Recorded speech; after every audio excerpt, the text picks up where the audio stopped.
ഇന്നത്തെ കാലത്ത് നമ്മൾ പരിശോധിച്ച് നോക്കുമ്പോൾ ഒരു 5 രൂപത്തിലായിട്ട് മക്കളെ കാണും.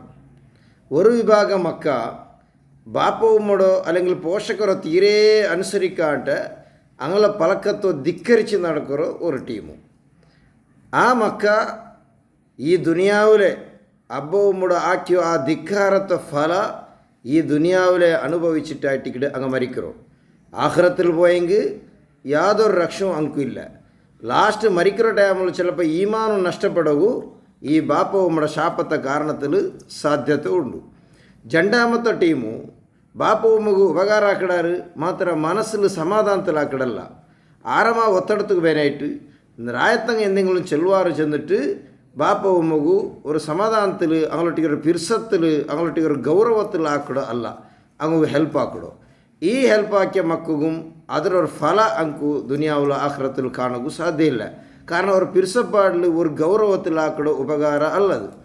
മൂന്നാമത്തെ ടീമു ബാപ്പ ഉമ്മക്ക് ഉപകാര ആക്കിടാറ് അങ്ങനെ സേവ ആക്കിടാറ് മാത്രമാ അങ്ങനെ ಕಿರಿಕಿರಿ ആക്കിയിട്ട് ചെന്നി അങ്ങനെ മനസ്സിക്ക് നൊമ്പലാക്കിയിട്ട് മുന്നോട്ട് ഞാൻ അത്ര തന്നരല്ലേ ഇത്ര തന്നരല്ലേ അങ്ങനെ ആക്കിരല്ലേ ഇങ്ങനെ ആക്കിരല്ലേ ചെന്നിട്ട് പലതാക്കിയിട്ട് എടുത്ത് ചെന്നിട്ട് അങ്ങോട്ടേക്ക് അങ്ങനെ മനസ്സിക്ക് നൊമ്പലാക്കിയിട്ട് അങ്ങോട്ടേക്ക് ജോറ് ബൊബ്ബിട്ടിട്ട് ഗലാട്ടാക്കിയിട്ട് ഗുൽമാലാക്കിയിട്ട് അങ്ങ് സേവ ആക്കിടും.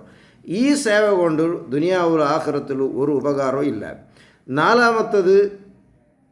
നാലാമത്തെ ടീമു ബാപ്പ ഉമ്മറൊട്ടിಗೆ പിർസത്തിൽ ഉപകാര ആക്കിടും. അങ്ങ് ചെന്ന പുറത്തേക്ക് അങ്ങനെ പലക്കത്തെ അനുസരിച്ചിട്ട് അങ്കു ബേനായോ എല്ലാ കാര്യങ്ങളും ആക്കി കൊടുക്കുറോ.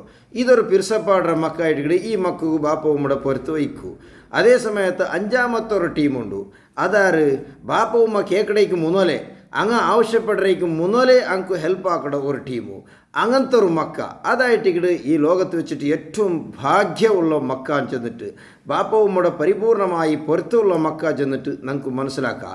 അബ്ബ ഉമ്മ അങ്ങ് കേക്കടേക്ക് മുന്നോലെ അങ്ങ് ഞങ്ങളിട്ടിಗೆ ആവശ്യപ്പെടുറേക്ക് മുന്നോലെ അങ്ങ് എന്തെല്ലാം വേണു വെച്ചുള്ളത് സൗകര്യങ്ങൾ ഞങ്ങൾ ആക്കി കൊടുക്കുന്നതായിട്ട് ഒരു അബ്ബ ഉമ്മയുടെ മക്ക കാട്ടണായ ഏറ്റവും പ്രധാനപ്പെട്ട ഒരു ഭാഗ അതായിട്ട് ഏറ്റവും ഭാഗ്യമുള്ള മക്ക ചെന്നിട്ട് പരിശുദ്ധമായ ഇസ്ലാം ഞങ്ങൾക്ക് പടിപ്പാട്ടി തണ്ട്.